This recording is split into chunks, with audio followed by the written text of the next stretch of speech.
어머니, 이제 저희끼리 살면 안 될까요? 며느리의 그 말이 떨어지는 순간 도연은 젓가락만 만지작거리며 아무 말도 하지 못했다. 그 침묵이 미자의 가슴을 가장 깊게 찔렀다. 저녁 6시가 조금 넘은 시각 저는 부엌에서 된장찌개를 끓이고 있었습니다. 국물이 보글보글 끓어오르는 소리가 좋았어요. 40년 넘게 식당 주방에서 일하며 들어온 소리였으니까요. 이제는 그 소리가 제 심장 박동처럼 익숙했습니다. 어머니 밥 다 됐어요? 며느리 은정이가 거실에서 물었습니다. 저는 냄비 뚜껑을 덮으며 대답했어요. 응, 곧 차릴게. 서울 변두리의 낡은 아파트. 24평짜리 이 집은 제가 평생 모은 돈으로 마련한 곳이었습니다. 남편이 세상을 떠나고 나서 홀로 아들 도연이를 키우며 악착같이 저축했던 그 돈으로요. 식당에서 설거지하고 홀서빙하고 새벽같이 시장에 나가 장을 보던 날들이 이 집 한 채로 남았습니다. 식탁에 반찬을 하나씩 올리면서 저는 문득 이 식탁이 너무 텅 비어 보인다는 생각을 했습니다.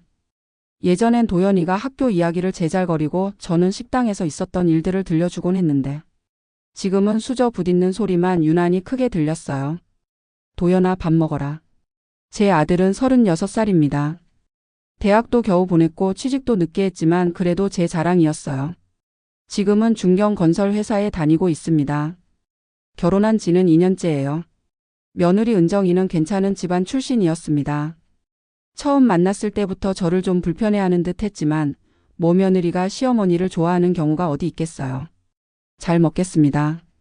도연이가 숟가락을 들었습니다. 은정이도 마지못한 듯 자리에 앉았고요. 식탁 위로 침묵이 내려앉았어요. 된장찌개에서 김이 모락모락 피어올랐습니다. 어머니. 은정이가 조심스럽게 입을 열었습니다. 제 손이 반사적으로 멈췄어요. 며느리가 어머니라고 부를 때는 보통 할 말이 있을 때였거든요. 왜? 저기. 제가 할 말이 있는데요. 수저 놓는 소리도 조심스러웠습니다. 은정이는 옆자리에 도연이를 힐끗 쳐다봤어요. 도연이는 고개를 숙인 채 밥만 먹고 있었습니다. 말해봐. 이제 저희끼리 살면 안 될까요? 숟가락을 든 제 손이 공중에서 멈췄습니다. 된장찌개 한 숟갈이 그릇 위에서 뚝뚝 떨어졌어요. 뭐? 솔직히 말씀드리면 매일 눈치가 보여요. 어머니 계시면 저희도 불편하고 어머니도 불편하실 것 같아서요. 심장이 철렁 내려앉는 기분이었습니다. 아니, 정확히는 무너지는 기분이었어요. 40년 동안 쌓아 올린 뭔가가 와르르 무너지는 소리가 들리는 것 같았습니다. 도연아. 저는 아들을 불렀습니다. 하지만 도연이는 여전히 고개를 들지 않았어요. 그저 밥알만 들여다보고 있었습니다. 너도 그렇게 생각하니? 긴 침묵이었습니다. 시계 초침 소리가 유난히 크게 들렸어요. 째깍째깍째깍. 마치 제 심장이 깨지는 소리 같았습니다. 엄마. 도연이가 겨우 입을 열었습니다. 요즘 회사 일도 힘들고 은정이도 스트레스가 많아서 잠깐만 떨어져 사는 게 어떨까 싶어요. 잠깐만이라는 말이 무슨 의미인지 저는 알았습니다.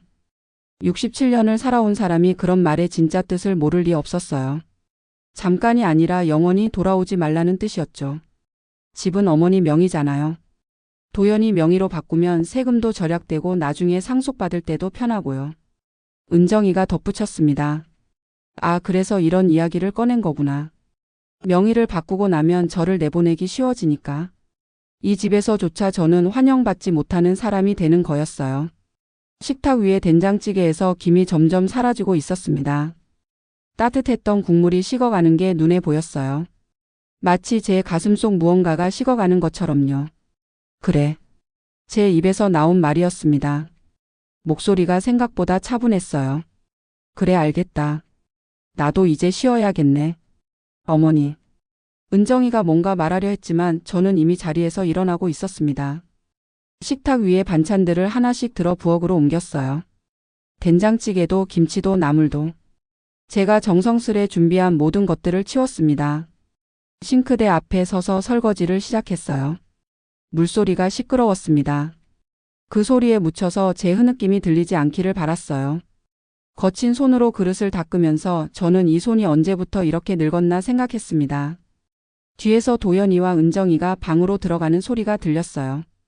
문 닫히는 소리, 그리고 낮게 속삭이는 목소리들. 저는 그것들을 듣지 않으려 했지만 귀는 제 의지대로 움직여주지 않았습니다. 설거지를 끝내고 손을 닦으면서 저는 거실 벽에 걸린 가족 사진을 바라봤어요. 도연이 대학 입학식 날 찍은 사진이었습니다. 그때 저는 너무 행복했어요. 제 아들이 대학생이 되다니. 식당에서 일하며 모은 돈으로 등록금을 내던 그 순간이 자랑스러웠습니다. 하지만 지금 사진 속 제 얼굴은 낯설게 느껴졌어요. 그때의 저는 어디로 간 걸까요? 언제부터 저는 이 집에서 짐이 되어버린 걸까요? 방으로 돌아와 침대에 누웠습니다. 천장을 바라보다가 문득 눈물이 주르륵 흘러내렸어요. 오랫동안 젖지 않았던 눈물이었습니다. 식당에서 일하던 40년 동안 저는 울지 않으려 애썼거든요.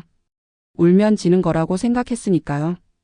하지만 오늘 밤만큼은 참을 수가 없었습니다. 침대보가 눈물로 젖어갔어요. 어둠 속에서 저는 중얼거렸습니다. 나도 이제 내 식탁을 차려야겠다. 창밖으로 서울의 야경이 보였습니다.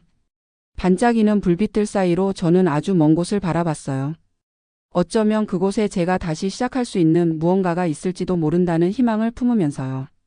그렇게 모욕의 저녁은 깊어갔습니다. 잠이 오지 않았습니다. 시계를 보니 새벽 2시였어요. 천장을 응시하다가 옆으로 누웠다가 다시 천장을 바라보기를 반복했습니다. 눈을 감으면 저녁 식탁의 그 장면이 자꾸만 떠올랐어요. 은정이의 조심스러운 목소리, 도연이의 침묵, 그리고 식어가던 된장찌개. 매일 눈치가 보여요. 그 말이 귓가에 맴돌았습니다. 제가 언제 며느리에게 눈치를 준 적이 있었나요? 아침마다 밥을 차려주고 빨래를 개켜주고 손주를 보겠다고 기다리던 게 눈치였을까요? 이불을 걷어차고 일어나 앉았습니다. 가슴이 답답했어요.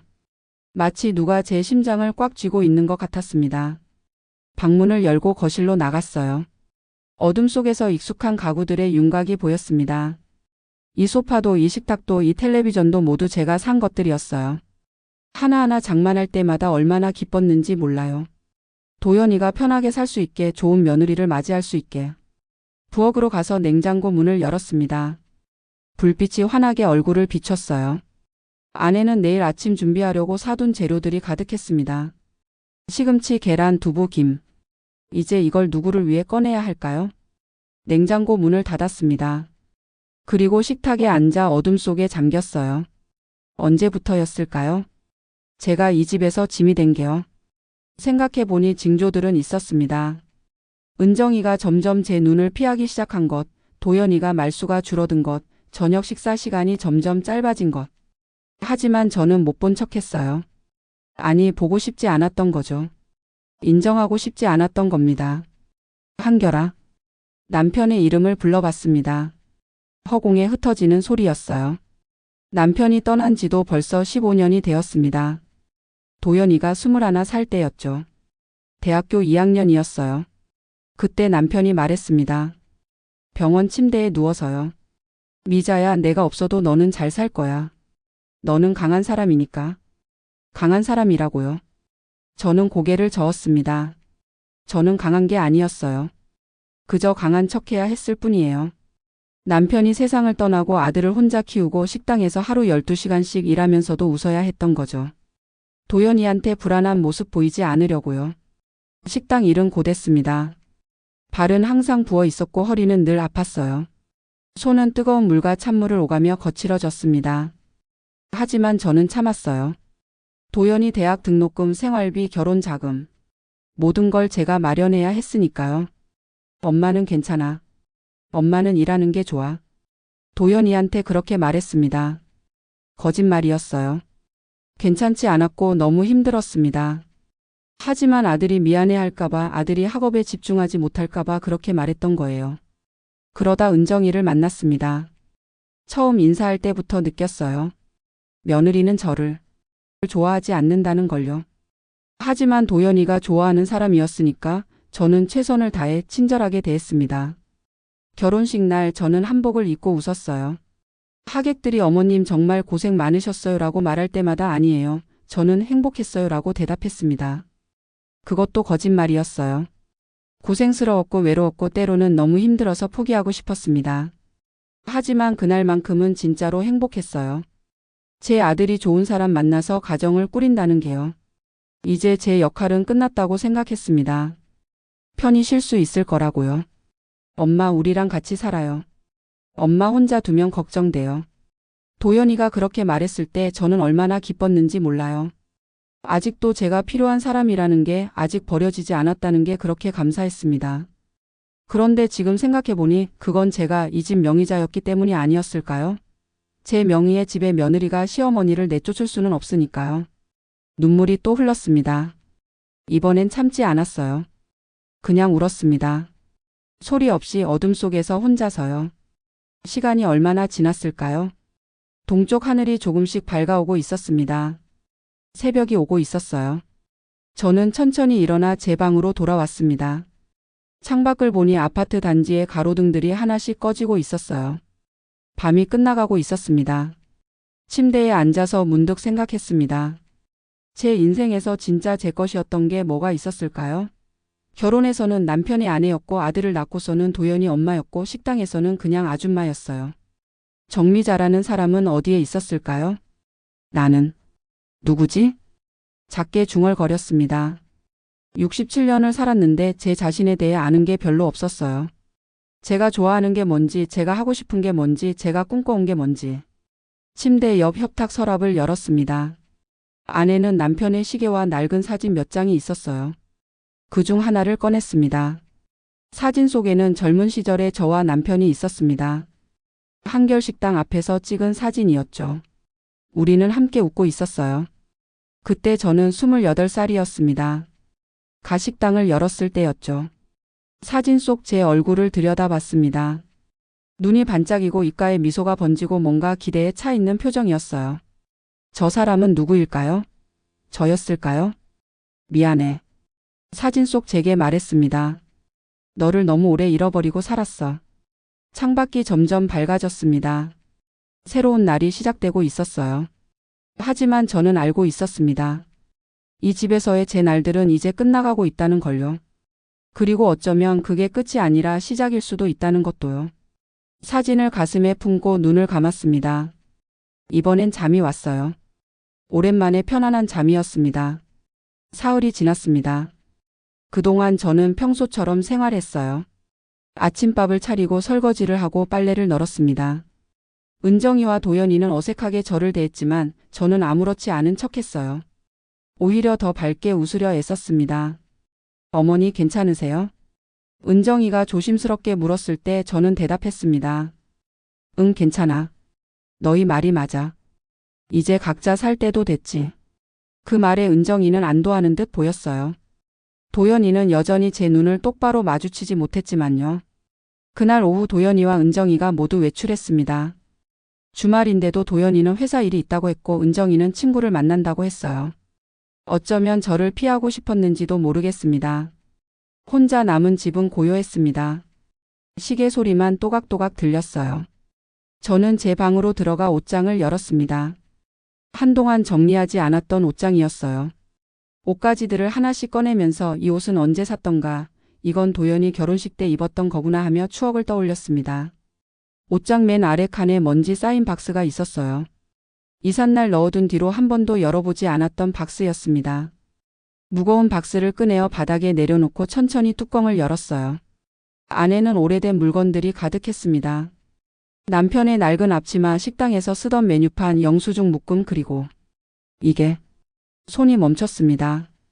박스 맨 밑에서 낡은 노트 한 권이 나왔어요. 표지에는 볼펜으로 쓴 글씨가 희미하게 남아 있었습니다. 한결식당 일지. 심장이 쿵 하고 뛰었습니다. 이 노트가 여기 있었구나. 남편이 매일 밤 식당 장부를 정리하며 끄적이던 그 노트요. 조심스럽게 첫 장을 펼쳤습니다. 남편의 글씨가 나타났어요. 삐뚤빠뚤하지만 정성스러운 글씨였습니다. 1988년 3월 15일. 오늘 한결식당 문을 열었다. 미자가 아침부터 긴장해서 손을 떨었다. 나도 떨렸다. 하지만 손님이 맛있다고 할 때 미자 얼굴이 환해지는 걸 봤다. 우리는 잘할 수 있을 것 같다. 눈시울이 뜨거워졌습니다. 그날이 기억났어요. 28살의 저는 정말 떨렸습니다. 음식이 맛없으면 어쩌나, 손님이 안 오면 어쩌나, 망하면 어쩌나. 온갖 걱정으로 가득했죠. 페이지를 넘겼습니다. 남편의 기록이 계속 이어졌어요. 한 장 한 장 넘길 때마다 우리의 삶이 펼쳐졌습니다. 힘들었던 날들, 기뻤던 순간들, 슬펐던 시간들. 모두 이 노트 안에 있었어요. 페이지가 눈물로 흐려졌습니다. 그때 저는 강한 척했지만 속으로는 무너지고 있었어요. 남편이 떠날까봐, 혼자 남겨질까봐 너무 두려웠습니다. 마지막 페이지에 다다랐습니다. 남편의 글씨는 이전보다 더 흐릿하고 떨려 있었어요. 병원에서 쓴 게 분명했습니다.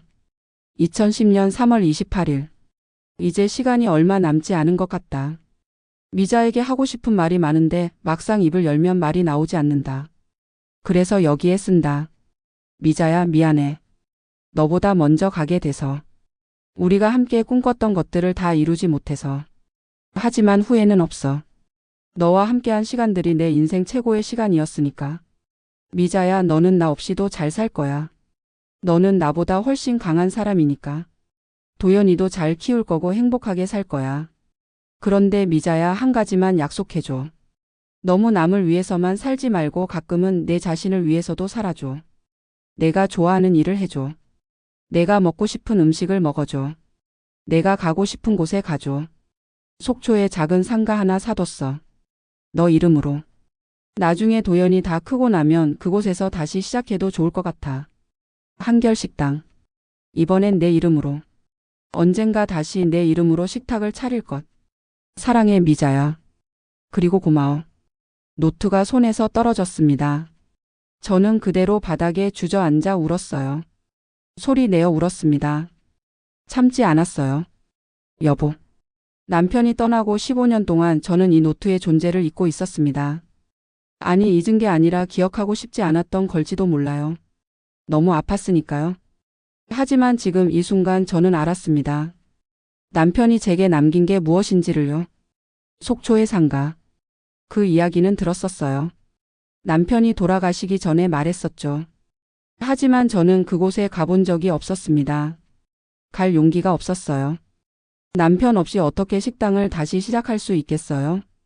바닥에 앉은 채로 창밖을 바라봤습니다. 햇살이 방 안으로 들어오고 있었어요. 따뜻한 빛이었습니다. 내 이름으로 식탁을 차리라고. 작게 중얼거렸습니다. 제 이름으로요? 정미자의 이름으로요? 저는 천천히 일어나 서랍을 열었습니다. 오래전에 넣어두고 잊고 있던 서류들을 찾았어요. 통장, 인감증명서, 그리고 속초상가 임대차 계약서. 계약서를 펼쳤습니다. 소유자 이름란에는 정미자라고 적혀 있었어요. 제 이름이었습니다. 남편이 남겨준 것. 이제야 알았습니다. 그건 돈이나 부동산이 아니었어요. 다시 시작할 수 있는 용기였습니다. 제 이름으로 제 방식으로 살아갈 수 있다는 믿음이었어요. 노트를 조심스럽게 가슴에 안았습니다. 그리고 결심했어요. 고마워, 여보. 이제 갈게. 당신이 말한 그곳으로. 창밖의 하늘이 유난히 푸르렀습니다. 다음 날 아침 저는 평소보다 일찍 일어났습니다. 부엌에서 아침을 준비하면서 저는 이상하게 마음이 가벼웠어요. 어제까지만 해도 무거웠던 가슴이 한결 나아진 것 같았습니다. 남편의 노트를 읽고 나서 뭔가 확실해진 기분이었어요. 어머니 일찍 일어나셨네요. 은정이가 부엌으로 들어왔습니다. 평소보다 조심스러운 목소리였어요. 응, 잠이 일찍 깨서. 밥 먹을래? 네, 감사합니다. 식탁에 앉은 은정이를 보며 저는 미소를 지었습니다. 예전 같았으면 억지로 지은 미소였을 텐데 오늘은 자연스러웠어요. 이제 이 사람을 미워하지 않으려고요. 그럴 필요가 없으니까요. 도연이도 곧 나왔습니다. 어색하게 자리에 앉더니 제 눈치를 살폈어요. 엄마, 밥 먹어. 식기 전에. 짧게 말하고 저도 자리에 앉았습니다. 조용한 아침 식사였어요. 하지만 며칠 전에 그 무거운 침묵과는 달랐습니다. 저는 이미 마음을 정했으니까요. 식사를 마치고 설거지를 하는데 은정이가 뒤에서 말했습니다. 어머니, 저기. 그 이야기 말인데요. 응? 진명의 이전 건이요. 제가 알아봤는데 서류 준비하면 일주일 정도면 된대요. 이번 주 안에 시작하면 좋을 것 같아서요. 저는 설거지하던 손을 멈추고 천천히 돌아섰습니다. 은정아, 미안한데. 그건 안 될 것 같아. 은정이의 얼굴이 굳었습니다. 예? 왜요? 집을 파는 게 나을 것 같아서 팔아요? 왜요? 도연이도 놀라서 일어났습니다. 엄마, 무슨 말씀이세요? 나 이 집에서 나갈 거야. 그러니까 집을 팔아서 정리하는 게 깨끗하잖아. 그럼 저희는요? 은정이가 다급하게 물었습니다. 너희는 전세 얻어서 살면 되지. 어머니, 그게 무슨. 내가 결정한 거야. 단호하게 말했습니다. 은정이는 할 말을 잃은 듯 멍하니 서 있었어요. 더 이상 말하고 싶지 않았습니다. 가방을 챙겨 외출 준비를 했어요. 잠깐 나갔다 올게. 어머니. 은정이가 불렀지만 저는 그냥 나왔습니다. 첫 번째로 간 곳은 부동산 중개소였습니다. 어서 오세요. 중개인이 반갑게 맞아줬어요. 집 팔러 왔어요. 아, 매물로 내놓으시려고요? 네. 서류를 꺼내 보여줬습니다. 제 명의로 된 아파트 등기 부등본이었어요. 이 동네 시세가 괜찮은데요. 매물 나오면 금방 나갈 겁니다. 빨리 팔고 싶어요. 한 달 안에요. 그 정도면 충분합니다. 일주일 안에 연락드리겠습니다. 고맙습니다. 중개소를 나와 은행으로 갔습니다. 제 통장을 정리하고 필요한 돈을 찾았어요. 태안에서 식당을 시작하려면 준비할 게 많았으니까요. 큰 금액 인출하시는데 확인 좀 해보겠습니다. 괜찮아요. 천천히 해요. 기다리면서 창밖을 봤습니다.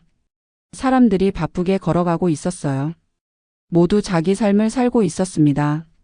저도 이제 제 삶을 살 차례였어요. 그날 오후 태안으로 가는 버스표를 예매했습니다. 한 달 후였어요. 그때쯤이면 집도 정리되고 떠날 준비가 끝날 것 같았습니다. 집으로 돌아오니 은정이와 도연이가 거실에 앉아 있었습니다. 제가 들어서자 둘 다 일어났어요. 어머니, 우리 얘기 좀 해요. 은정이가 말했습니다. 할 얘기 없어. 어머니가 나가시면 저희는 어떡해요? 전세로 이사하면 되지. 충분히 살 수 있어. 그게 문제가 아니잖아요. 은정이가 목소리를 높였습니다. 처음부터 명예 넘겨주시기로 했잖아요. 왜 갑자기 이러세요? 넘겨주기로 한 적 없어. 너희끼리 살고 싶다고 했잖아. 그래서 나도 따로 살기로 한 거야. 어머니, 나한테 소리 지르지 마. 차갑게 말했습니다. 은정이는 입술을 깨물었어요. 도연이가 다가왔습니다. 엄마, 제발. 다시 생각해 주세요. 이미 결정했어. 왜 이러세요? 제가 뭘 잘못했어요? 너희는 잘못한 게 없어, 도연아. 저는 차분하게 말했습니다. 나도 잘못 산 거야. 너무 오래 남의 식탁만 차려줬지. 이제는 내 식탁을 차려야 할 때야. 엄마. 도연이의 눈이 붉어져 있었어요. 제가 엄마를. 아니야, 도연아. 저는 아들의 어깨에 손을 올렸습니다. 너는 잘못한 게 없어. 자식이 부모 떠나서 사는 게 당연한 거야. 엄마가 너무 오래 붙잡고 있었던 거지. 그래도 괜찮아. 엄마는 정말 괜찮아. 제 방으로 들어가 문을 닫았습니다. 밖에서 은정이와 도연이가 나지막이 대화하는 소리가 들렸어요. 하지만 신경 쓰지 않았습니다. 짐을 정리하기 시작했어요. 가져갈 옷가지들을 골랐습니다. 많이 가져가지 않을 거예요. 필요한 것만요. 새로 시작하는 거니까요. 남편의 노트도 조심스럽게 가방에 넣었습니다. 그리고 우리의 옛날 사진 몇 장도요. 며칠이 흘렀습니다. 부동산에서 연락이 왔어요. 집을 보러 온 사람이 있다고요. 조건이 맞으면 바로 계약하겠다고 했답니다. 좋아요. 보여주세요. 그날 저녁 구매 희망자가 집을 보러 왔습니다. 젊은 부부였어요. 아이가 곧 태어날 것 같아 보이는 예비 엄마였습니다. 집이 참 좋네요. 여자가 집을 둘러보며 말했습니다. 오래 사셨어요? 2년 좀 넘었어요. 혹시 왜 파시는 거예요? 집이 이렇게 좋은데? 잠시 침묵했습니다. 이제 떠날 때가 됐어요. 여자는 무슨 뜻인지 모르겠다는 표정이었지만 더 묻지 않았습니다. 저희가 살게요. 계약하겠습니다. 감사합니다. 다음 날 계약서에 도장을 찍었습니다. 한 달 후에 잔금을 치르고 이사 가기로 했어요. 집으로 돌아와 은정이와 도연이를 불렀습니다. 집 팔렸어.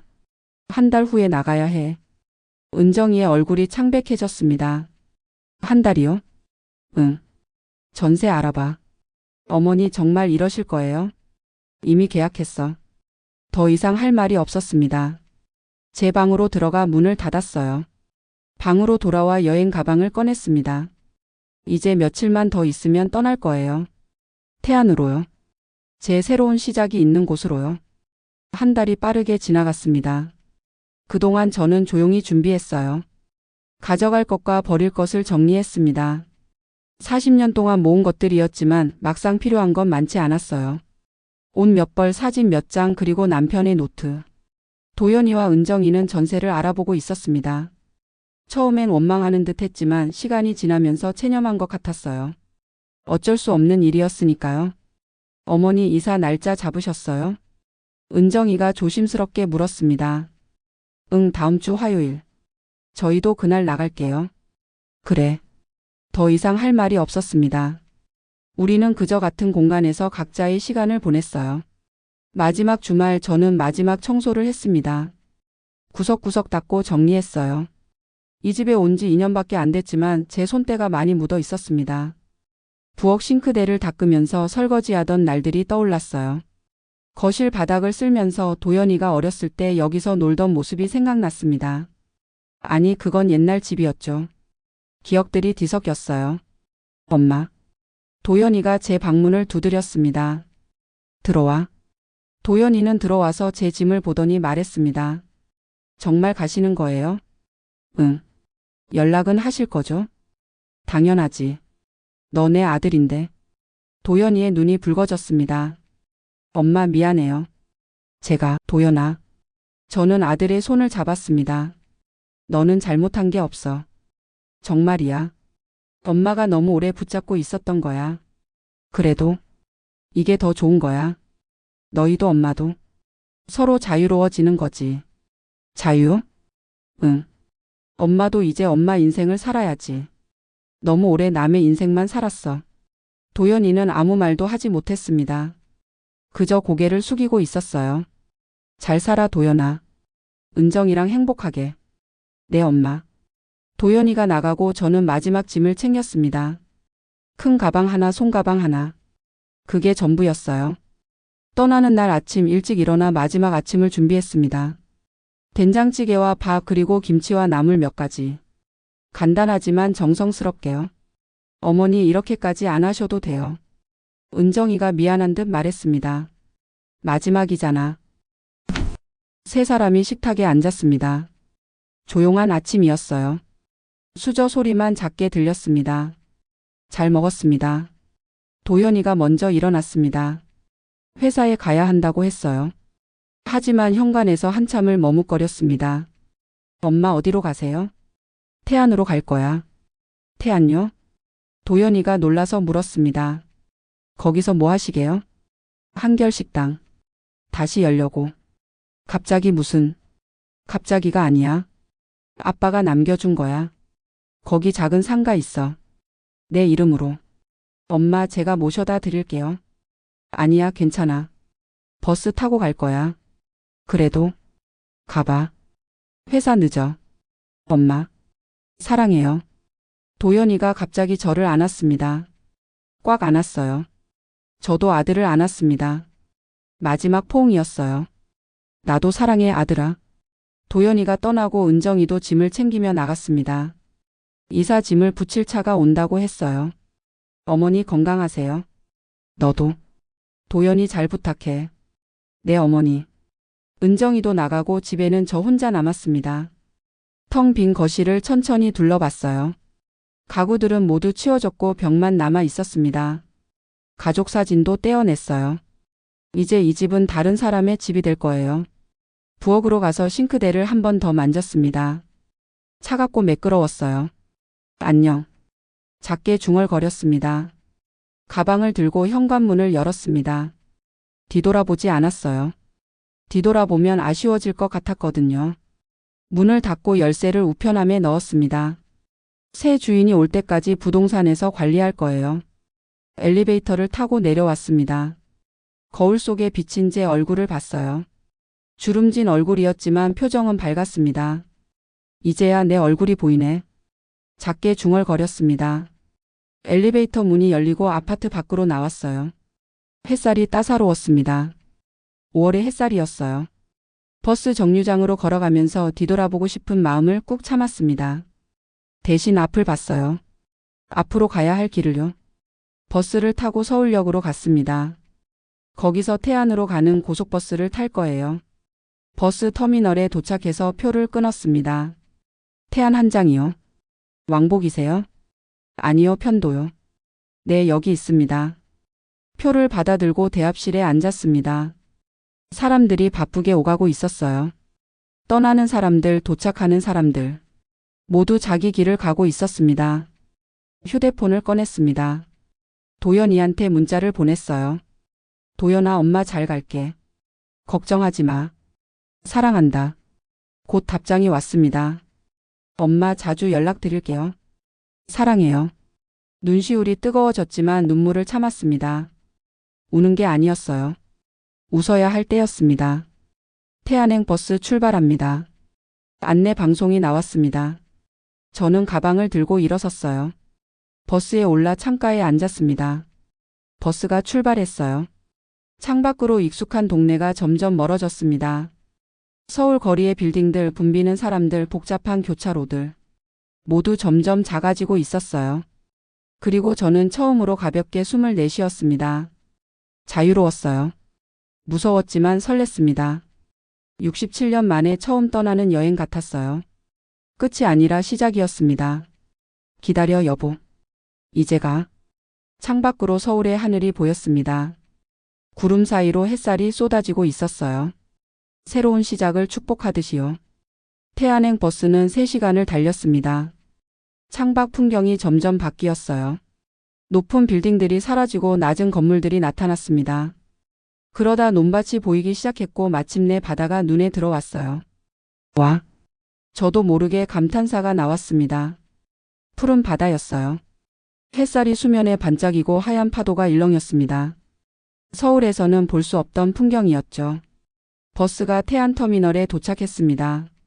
가방을 들고 내렸을 때 바닷바람이 얼굴을 스쳤어요. 짠내가 났습니다. 오랜만에 맡아보는 바다 냄새였어요. 택시를 잡아타고 남편이 남긴 주소를 보여줬습니다. 안면도 쪽이네요. 한 20분 걸립니다. 네, 감사합니다. 택시가 해안도로를 달렸습니다. 오른쪽으로는 끝없는 바다, 왼쪽으로는 소나무 숲이 펼쳐졌어요. 서울의 답답함이 씻겨 내려가는 기분이었습니다. 여기서 내리시면 됩니다. 택시가 멈춘 곳은 작은 어촌 마을이었습니다. 골목 어귀에 낡은 상가 건물들이 몇 채 보였어요. 그중 하나가 제 것이었습니다. 주소를 확인하며 골목으로 들어갔습니다. 좁은 길 양옆으로 작은 가게들이 있었어요. 횟집, 민박집, 슈퍼마켓. 모두 소박했지만 정겨워 보였습니다. 여기네. 멈춰 선 곳은 골목 안쪽의 작은 건물이었습니다. 2층짜리 건물이었는데 1층은 비어 있었어요. 유리창 너머로 텅 빈 내부가 보였습니다. 열쇠를 꺼내 문을 열었습니다. 삐걱 소리를 내며 문이 열렸어요. 먼지 냄새가 났습니다. 오랫동안 사람이 없었던 곳의 냄새요. 안으로 들어가 봤습니다. 넓지는 않았지만 아담했어요. 테이블 대여섯 개는 놓을 수 있을 것 같았습니다. 안쪽으로 주방이 있었고 뒤편으로는 작은 창고가 있었어요. 창문을 열었습니다. 바닷바람이 들어왔어요. 먼지가 날리고 햇살이 들어왔습니다. 2층으로 올라가는 계단이 있었습니다. 올라가 보니 작은 원룸 형태의 공간이었어요. 방 하나, 화장실 하나. 제가 살기에 충분했습니다. 여기서 시작하는 거구나. 창밖을 내다봤습니다. 멀리 바다가 보였어요. 파란 수평선이 펼쳐져 있었습니다. 가방을 내려놓고 바닥에 앉았습니다. 그리고 남편의 노트를 꺼냈어요. 마지막 페이지를 다시 읽었습니다. 언젠가 다시 내 이름으로 식탁을 차릴 것. 이제야 왔어, 여보. 눈물이 흘렀습니다. 하지만 슬픈 눈물은 아니었어요. 그리운 눈물이었습니다. 며칠 동안 청소를 했습니다. 1층을 쓸고 닦고 먼지를 털어냈어요. 2층도 정리하고 창문도 깨끗하게 닦았습니다. 오랜만에 하는 육체 노동이었지만 힘들지 않았어요. 오히려 즐거웠습니다. 마을 사람들이 하나둘 들러 인사했습니다. 새로 오셨어요? 네, 여기서 식당 하려고요. 아이고, 잘 됐네. 이 골목에 식당이 없어서 불편했는데. 많이 도와주세요. 그럼요, 서로 도우며 사는 거지. 따뜻한 사람들이었습니다. 서울에서는 옆집 사람 얼굴도 모르고 살았는데 여기서는 지나가다 마주치면 모두 인사를 했어요. 일주일 후 식당 준비가 거의 끝났습니다. 테이블과 의자를 들여놓고 주방 기구들을 샀어요. 간판도 주문했습니다. 정미자 밥집 마이너스 한결 식당. 간판이 달리는 날 저는 밖에 서서 한참을 올려다봤습니다. 제 이름이 걸린 간판이었어요. 정미자. 67년 만에 제 이름을 되찾은 기분이었습니다. 여보 보여? 우리 이름이야. 하늘을 보며 말했습니다. 구름 사이로 햇살이 쏟아졌어요. 개업날 새벽부터 일어나 준비했습니다. 된장찌개를 끓이고 김치찌개도 끓였어요. 제육볶음도 만들고 생선구이도 준비했습니다. 40년 동안 해온 일이었지만 오늘만큼은 달랐어요. 제 식당이었으니까요. 사장님 문 열었어요. 첫 손님이 들어왔습니다. 마을 어르신이었어요. 네, 어서 오세요. 뭐가 맛있어요? 다 맛있습니다. 자신 있게 대답했습니다. 제가 만든 음식이니까요. 어르신은 된장찌개 정식을 주문했습니다. 정성껏 상을 차려 내놨어요. 된장찌개, 밥, 반찬들. 하나하나 마음을 담았습니다. 이거 맛있네. 어르신이 한 숟갈 떠먹더니 눈이 커졌어요. 옛날 우리 엄마가 끓여주던 맛이야. 그 말에 저는 웃었습니다. 감사합니다. 앞으로 자주 올게요. 네, 또 오세요. 그날 손님이 10명쯤 왔습니다. 많지는 않았지만 모두 맛있다고 했어요. 다시 오겠다고 했습니다. 문을 닫고 설거지를 하면서 저는 행복했습니다. 손이 뜨거운 물에 데이고 허리가 아팠지만 이상하게 행복했어요. 이게 내 식탁이구나. 혼잣말을 했습니다. 그날 밤 2층 방에 누워 천장을 바라봤습니다. 고요한 밤이었어요. 서울처럼 차 소리도 없고 사람들 소리도 없었습니다. 오직 파도 소리만 들렸어요. 휴대폰을 꺼냈습니다. 도연이한테서 문자가 와 있었어요. 엄마 잘 지내세요? 걱정돼요. 한참을 그 문자를 보다가 답장을 보냈습니다. 응, 엄마 잘 지내. 너도 잘 살아라. 사랑해. 휴대폰을 내려놓고 다시 천장을 봤습니다. 이상했어요. 외롭지 않았습니다. 혼자였지만요. 다음 날 아침 일찍 일어나 바닷가로 산책을 나갔습니다. 해가 막 떠오르고 있었어요. 수평선 너머로 붉은 해가 천천히 올라왔습니다. 파도가 발밑에서 부서졌습니다. 짠 바람이 머리카락을 날렸어요. 여보. 바다를 보며 말했습니다. 내가 해냈어. 우리가 꿈꿨던 거. 다시 시작했어. 대답은 없었지만 바람이 불어왔습니다. 마치 남편 옆에서 웃고 있는 것 같았어요. 식당으로 돌아와 문을 열고 주방에 섰습니다. 된장찌개를 끓이기 시작했어요. 국물이 보글보글 끓어올랐습니다. 사장님, 손님이 들어왔습니다. 어제 왔던 어르신이었어요. 어서 오세요. 오늘도 된장찌개 먹으러 왔어요. 네, 금방 가져다 드릴게요. 상을 차려 내오며 손님이 물었습니다. 사장님 혼자 하세요? 네. 외롭지 않아요? 저는 잠시 생각하다가 대답했습니다. 혼자지만 외롭진 않아요. 그게 무슨 말이에요? 저는 이제 제 식탁을 차리거든요. 처음으로요. 어르신은 고개를 갸우뚱했지만 곧 웃으며 밥을 먹기 시작했습니다. 저는 주방으로 돌아가 창밖을 봤어요. 파란 하늘, 하얀 구름, 그리고 저 멀리 반짝이는 바다.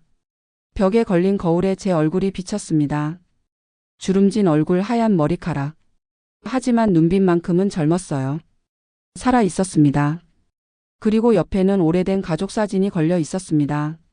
남편의 환한 미소와 젊은 시절의 제가 있었어요. 한결 식당 앞에서 찍은 그 사진이요. 우리 해냈어, 여보. 작게 중얼거렸습니다. 그때 또 손님이 들어왔습니다. 어서 오세요. 밝게 인사하며 앞치마를 고쳐 메었습니다. 이제 시작이었어요. 정미자의 진짜 인생이요. 복수는 떠남이 아니었습니다. 남을 벌주는 것도 아니었어요. 복수는 다시 시작하는 용기였습니다. 제 이름으로 제 방식으로 제 식탁을 차리는 것이었습니다. 그리고 저는 지금 그 식탁 앞에 서 있었습니다. 행복하게요. 구독과 좋아요를 눌러주시면 다음 영상을 만드는데 많은 도움이 됩니다. 지금까지 긴 영상을 끝까지 시청해 주셔서 감사합니다.